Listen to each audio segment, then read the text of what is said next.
Welcome. I just want to have a little talk with y'all about the book of Jonah.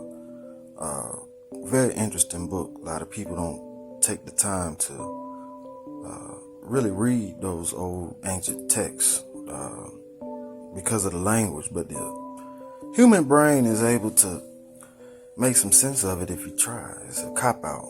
But my point about the book of Jonah was,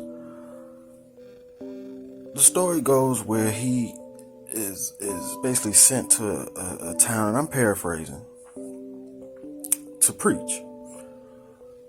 He doesn't want to go. Some of the details in that situation is that that town, Nineveh, is pagan. They worship some kind of fish god. You can research it for yourself.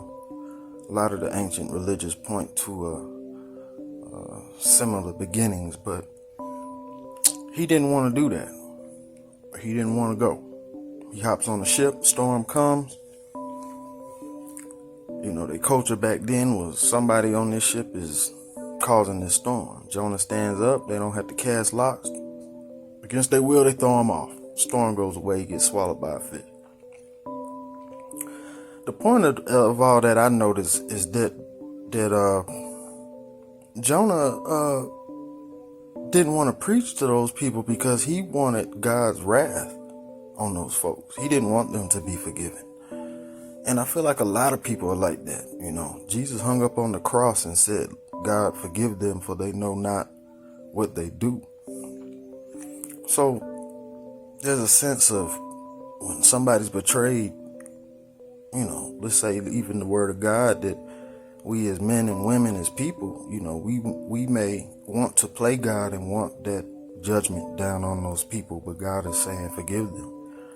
And it's a reflection on yourself, you know. Nobody's perfect. Do you want to be forgiven? So I don't know, something to look into. I'll go a little deeper into it, but that's the gist of it.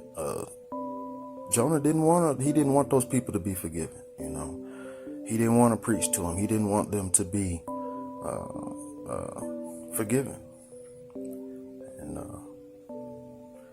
I thought that was interesting. Until next time.